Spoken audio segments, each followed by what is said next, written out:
All right, so the topic I want to have a discussion today is a relatively new policy in China. It's a 光伏扶贫, so photovoltaics poverty alleviation program, which sort of started in 2014 as a pilot, but started to become a national program about 2016 or so. I started to look into this program just a few months ago through side projects. I was doing interviews about solar panels, and then everywhere I go, I see this sign about photovoltaics alleviation, poverty alleviations, and everybody I talk to want to talk about this program. So that got me curious about this thing, and I think it's interesting because it raised the question about, can renewable energy be pro-poor? So pro-poor can be defined as, generally defined as something that has a net benefit towards the poor. So for example, hydropower projects can be pro-poor if, because they resettle poor people, and if after resettlements you give them sufficient support, sufficient compensation so that their life would be better after resettlement, it can be considered as pro-poor. So is this something that can be considered as a pro-poor program? That's why I'm interested in. So I don't have any, I only did a few interviews, I looked at a few projects, I haven't done any in-depth analysis. Actually, I haven't had a good research question yet, so very first stage of my research project. I'll start by providing some background information to frame this initiative. So first of all, I want to make the point that when people talk about poverty in China, they always talk about rural poverty, right? Nobody talk about urban poverty in China, both because, from the governments or wherever people you talk to, and obviously partly because there is still a very wide gap in income between the rural and the urban populations. Rural populations earn a lot less compared to urban populations, but I believe there is it is something that urban poverty is something that should be looked at in the future, something that I'm not going to go into now. So China has a long-standing sort of initiative or investments in poverty alleviations. However, many parts of rural China remain very poor. Official figures over 50 million impoverished people in China nowadays, living below the official poverty line, which is, last time I checked, 2,300 RMB per capita per year. So if you earn that much in rural China, your life is pretty horrible, right? Very low sort of standard. So now moving to next 5 years, the government has made a very bold announcement or plan for the 13th five-year plan. So they say 2015, now we have 56 million people living below the poverty line. By 2020, there will be 0. All right, so we've finally defeated poverty issues in China. So by 2020, there will be no more poor people, there will be no more poverty village, there will be no more poverty county. Okay? And in the 13th five-year plan, they made it a binding target, so which means that one way or other, it will be achieved, right, this target. And to accompany this initiative, the government has sort of it's not an entirely revolutionary approach, but they call it target poverty alleviation. We need to address a very sort of entrenched problem in poverty alleviations in China, which is mistargeting. Okay? Money from the central government does not go to the poor. Right? Has not been going to the poor for many years. If you go to the so-called poverty county in China, first thing go to the county office, county government office. So beautiful, right? It's like a White House, right? So finally, the central government say, I want something to be done about this one. I want my money to go to the poor people, and that's 2014's initiative. So it involves a few things: identification and tracking of poverty households. Okay? So now the central government wants to know who's the poor. Right? Before this initiative, how it's done is that they will rely on the village committee, so village head, will tell the central government, right, this family is really poor, right, this family is really poor. Right? Doesn't really work because the village head will say, I'm very poor, so you should give money to me. So now the central government has policy to say that I will do a survey. I'll ask you, for example, how many acres, hectares of land you have. Okay, you have 10, and then I'll multiply certain income number. 2, what's that number? If your household is below that calculated income, then I will classify you as poor household. So more or less scientific. More or less scientific. Right? More or less because a few weeks ago I went to a village to do interviews, and I figured out the poverty household was the person I talked to was the father of the village head. So there's still some problem with these identifications, but you get the idea. So it's getting better.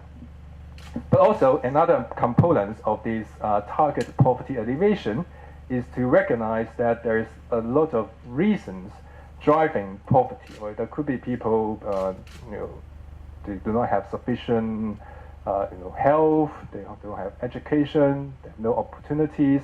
They're living in very remote areas, so on and so forth. Very different reasons, and therefore there should be different approaches to target poverty alleviation. Okay? So these are some of the image up there. If you go to a poverty village now in China, you will see a sign that display publicly who are the poor people and who's in charge. So who are the poor people? Why were they poor? Because Kevin has lost his leg and therefore he can't earn any income. And then who's in charge of helping Kevin, and by what year Kevin would be pulled out of poverty, right? So all these information are displayed. Increased transparency. So as I said before, target poverty alleviation is huge. There's many different ways to address poverty. Okay? The thing I'm going to talk about today is photovoltaics is a very small part. It's small but very important part of the entire plan to address poverty. So it's classified in central government's grand strategies under the asset income. Okay? Asset income are specifically designed to help people with no working ability. So very old people, right? They can't really work, right? Or people that's very sick. Okay? So those people have no chance of generating income, no matter how you help them. So the government say, oh, I can generate some assets for you. The assets will give you a stable income. Okay? I've done research on other parts, but I'm not going to talk about that today.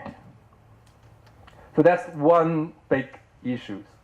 But there's another big issue that's surrounding this initiative, and that's the PV manufacturing in China. PV manufacturing in China. So I'll give you 2 numbers. First of all, capacity.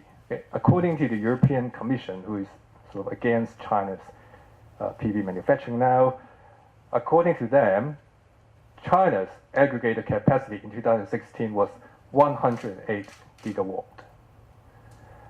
Now, the second number is in 2016, only 75 gigawatt was installed worldwide. So China's solar panels capacities is enough to supply the entire world. Okay, so the EU look at this and say, all right, there's clearly an overcapacity issue in China, and whenever there's an overcapacity issue, governments worry about anti-dumping. So anti-dumping is when the industry get overcapacity, they was trying to sell products below their cost, okay? Trying to get an advantage that way. So they worry about that, and they impose an AD duties, anti-dumping duties, to Chinese companies. So around, depends on different companies, around 27, 64, usually about 50% of the price tariff. But there's also another duty. There's the anti-subsidy. Okay, so the EU also accused the Chinese government was supporting the local industry through subsidies, and they imposed another duty on that. So two duties, which essentially killed Chinese exports to the EU and create a huge issue to the PV manufacturing business in China. Okay, and whenever export is an issue, we look domestically. So the central governments have put in, they installed feed-in tariff for solar power as a very key mechanisms to, you can say it's an industrial policy now, because it's installed to create a market domestically for the PV industry. Okay?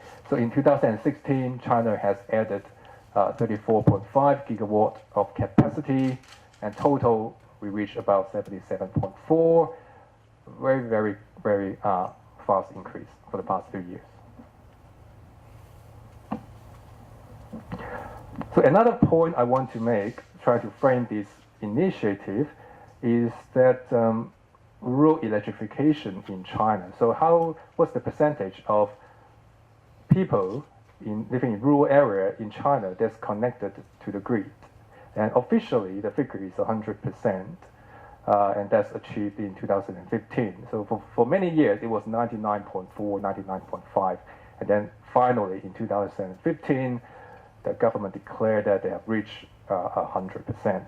So whether it's true or not, I believe it's a bit over exaggeration, but it is very high. It's very high. I've never been to any poor village in China that has no access to the grid electricity. Okay, so what it means is that whereas other places around the world, when we talk about poor renewable energy, we typically talk about energy poverty. So people have no electricity, and therefore we give them some kind of solar lamp, for example, so that they can use it as a mean to further development. All right, but for the case of China, we do not really have rural electricity issues anymore, and therefore we can think about how we can use renewable energy to generate income, for example, directly. Right? Other roles of renewable energy in poverty alleviation.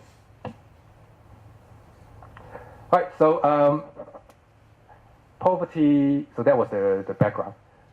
Photovoltaics poverty alleviation, PVPA, was a joint initiative co-governed by two bodies. One is the Leading Group Office of Poverty Alleviations and Developments, and the other one is the National Energy Administration. So two bodies. So the first question was about governance, is who's in charge, who's making the decisions. Now, first of all, there's two questions, actually.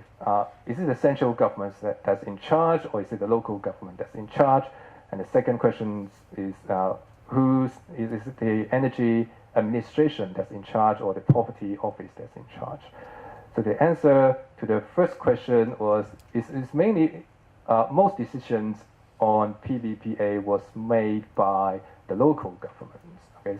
So local governments is really involved in, for example, identifying which village to install the photovoltaic systems, what are the main approaches, what are the finance mechanisms, is it a PVP, or should the government invest it itself, or should I get some corporations to donate money? All those decisions were made by the local governments, especially county governments, right? County governments. And between, in terms of sharing responsibility between the two, the poverty office and the energy office, we find that the poverty office doesn't really play that much of a role in this whole scheme of things. They always say that energy is not my expertise, so the decision is made mainly by the energy office. Also, I want to point out that the NEA, for example, the central government does play a few roles, right? They specify a few very important rules that the local governments have to follow. So, for example, the NEA have announced that there are several provinces, especially provinces in the northwest, where there's too much solar capacity. They announced that those provinces, you cannot build large-scale photovoltaic system anymore unless you incorporate some kind of poverty alleviation element. So basically forcing companies to donate money, really, give something out. The policy was kicked off in late 2014, as I said before, as a pilot. So something's very strange about this program is very quickly turned into a national program. It was 2014 October when the first policy was initiated, and the government was saying, I'm just going to do a little bit of test in 30 counties, very small scale, trying to figure out if it works or not. And then suddenly in 2015, the government said, all right, let's just do it nationally. Right? There's not much result for the pilots yet. So now we are having a latest target, which is to install photovoltaic systems in 50,000 villages to provide income of $3,000. So this is another magic number that's invented by the central government, which is $3,000 per household per year. Okay? I have no idea how did they come up with why 3,000. I have no idea, but everywhere I go, that's the sort of the rule of the game for the local government. They have to aim for 3,000. They have to guarantee that the poor household receives 3,000. This program has received massive political endorsement. That's probably explained why it was expanding so quickly. Right? So President Xi has visited 2 photovoltaic systems in 2016 and gave very, very high political endorsements. And this kind of things is very important in China. Right? Local governments do look at these kind of things and whether if the president have endorsed it, and they would proceed at a very, very rapid pace. But so the first batch of the project was approved in late 2016. So this is at the national level. There's 3 modes. So one thing about solar photovoltaic is very flexible. Right? You can do it at a very small scale. You can do it at a very, very large scale. So starting from a very large scale, these are the sort of 1 megawatt or bigger photovoltaic systems. The government has approved about 3 gigawatt so far, and supporting 125,000 households. Going down the scales are the village level. So these are smaller, about 500 kilowatt system. 2.18 gigawatt has been approved and support 431,000 households. Okay?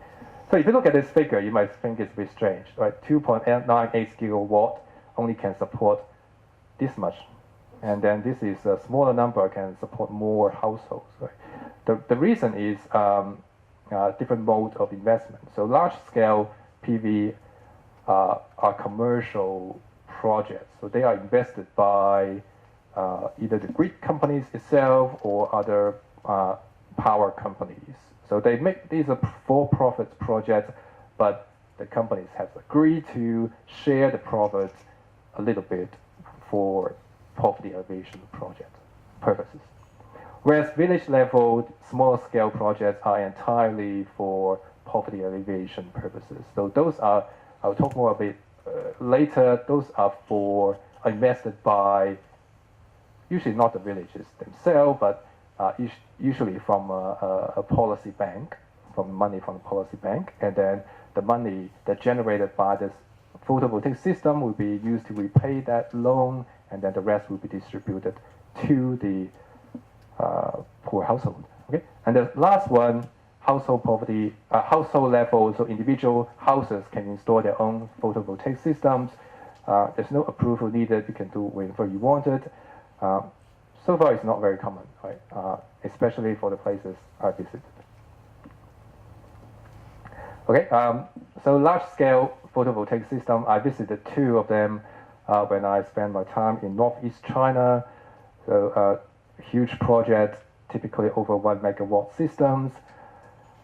all the generated electricity are sold to the grid. So it's a commercial project. Some monies are shared to the poverty household.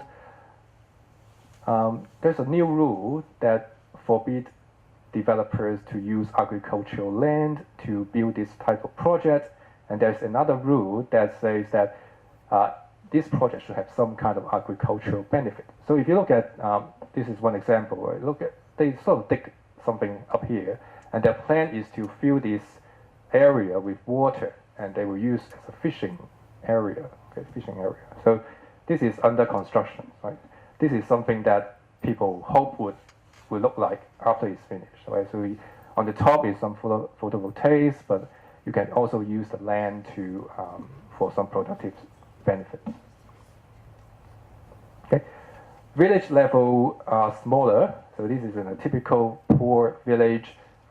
Find an area of open spaces, and then you start building it. Right? When I went to these places, it was still under construction. Actually, the construction was on hold because now there's a national shortage of photovoltaic panels because everybody trying to build it now, they couldn't find anything. They were waiting for shipments from Jiangsu province.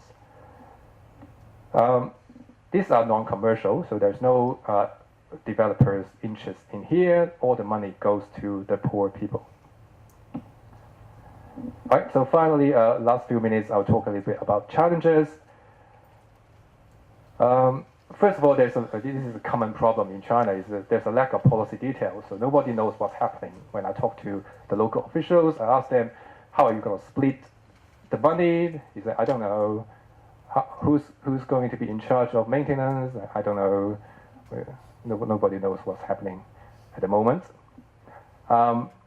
Space is a limitation, so it's increasingly difficult to find sufficient space, especially non-agricultural land, to install these solar panels.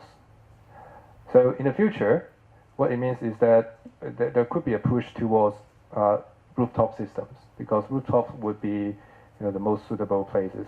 However, because we are talking about poor household, their house quality can be a problem, can be a major hazard installing solar photovoltaics. Feed-in tariffs continue to decline. So 2015, the place I went to, Jilin, is type 2, was 95 cents, and then dropped to 88 cents in 2016, and then further dropped to 75 cents in 2017. So this is the money you get paid when you sell your electricity to the grid. So feed-in tariff is declining rapidly. Okay, the question now is whether installation costs can decrease as much. Okay, not sure. And then finally, there's a problem of renewable energy curtailment, which is really, really problematic in northwest China. It has something to do with a mismatch of production and consumption. There's not much electricity consumption in the northeast, so it generates lots of renewable energy. You can't really use it. And the Chinese government is investing lots of money in building the super grid. So in the future, this might not be an issue. But for now, there is a concern that after you finish building these solar panels, the electricity can't take it, the grid can't take it, and then if you can't sell it, you can't get the feed-in tariff, then the poor is not going to get paid. Okay, so that's all I want to talk about. Thank you very much.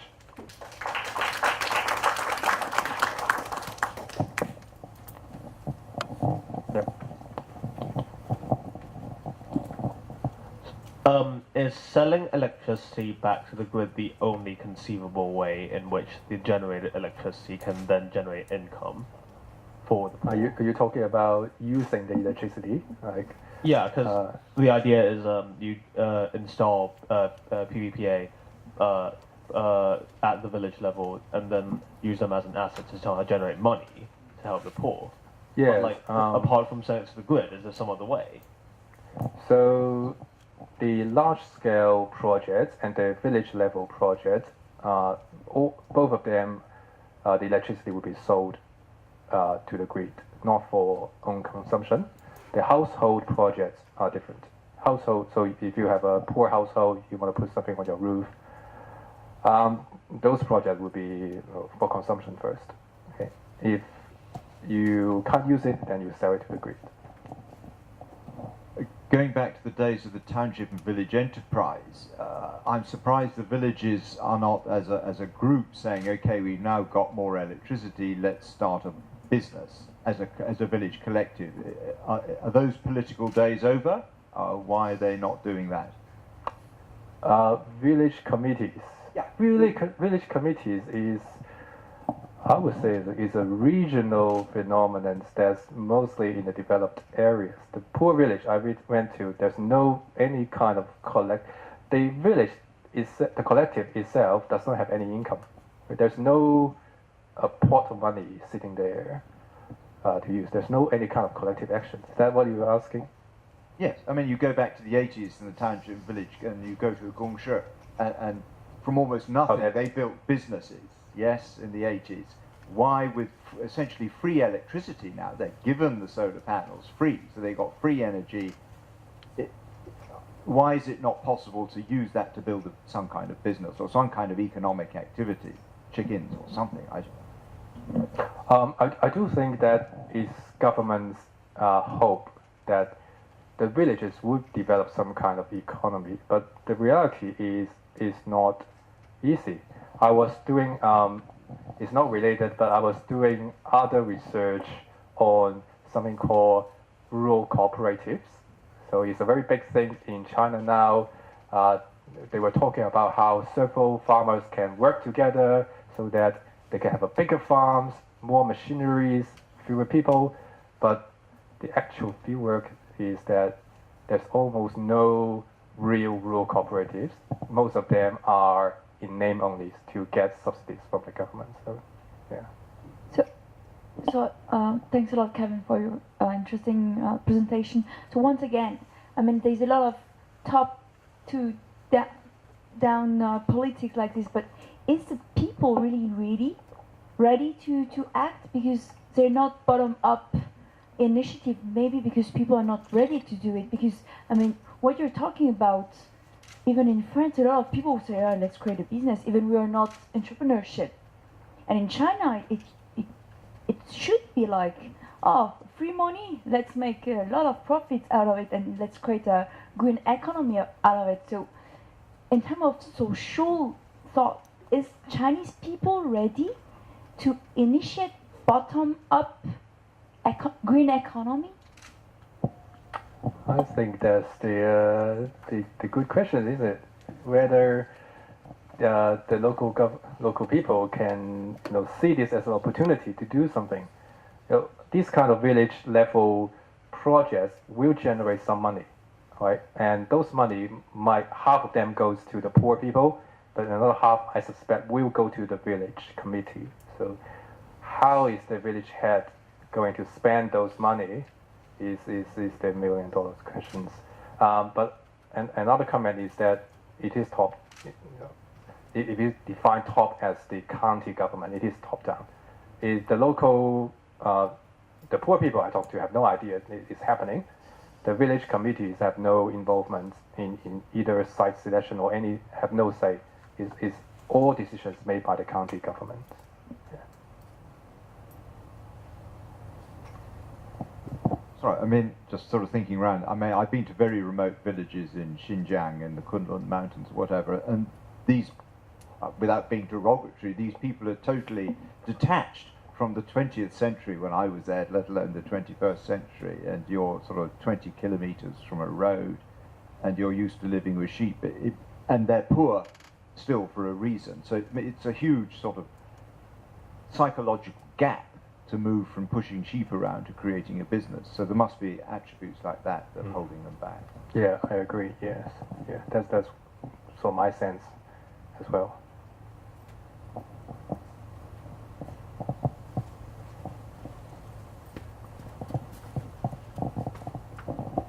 Hi, Ben McClellan from Kyoto University.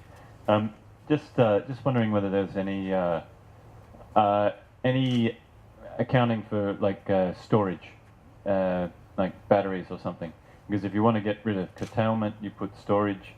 If places are remote, particularly on the village scale, then you'd expect that if you spent less money perhaps on actual solar panels and a bit of that money on some storage, then you could reduce your curtailment. Energy storage. Yeah. So, no, there's no discussions at the moment about energy storage. So one of the prerequisites is that the electricity grid is sufficient to support the photovoltaics, and all the electricity will be sold. Yeah, no discussions about energy storage, batteries.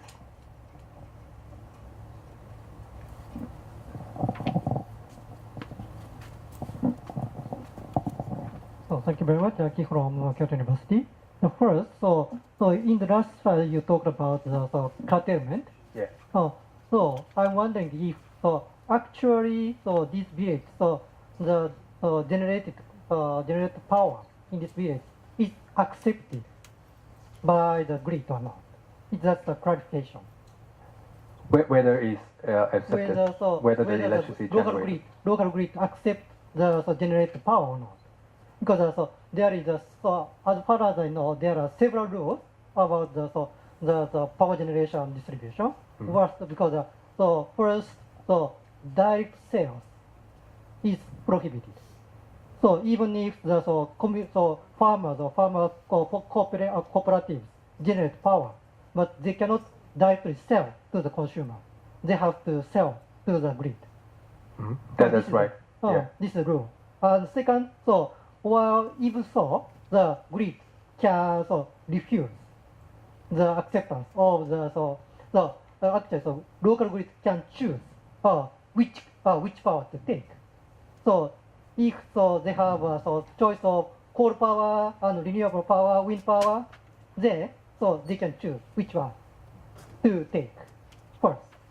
That's the problem with curtailments. The reason is that in the Northeast, the grid company in winter, they have to choose coal fire because the coal fire supply hot water. Yeah, and hot water is for heating. You mean combined heat and power Yes. heating? Yeah, that's right. So the grid company have to choose coal over renewable energies, and it is a concern. So far, I don't have the data because you saw the photo is still under construction.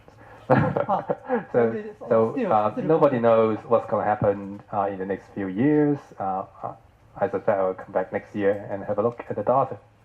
Yeah.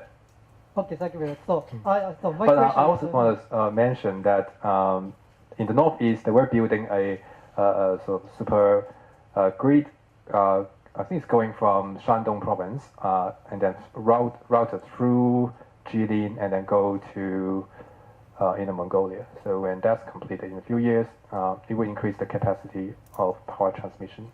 I'm afraid. You will this is a comment, but you will distinguish. So you should distinguish the ultra high volume transmission and middle size transmission. So usually 200, 220 or 500 is appropriate for solar and wind. While what you talk about the ultra high volume, it is not suitable for renewable. So you should distinguish these issues. Mm-hmm. This is the comment. Okay. So I'm wondering if you can calculate the cost and benefit for the village level, for county level. Mm-hmm. Yeah. Thank you for the suggestions.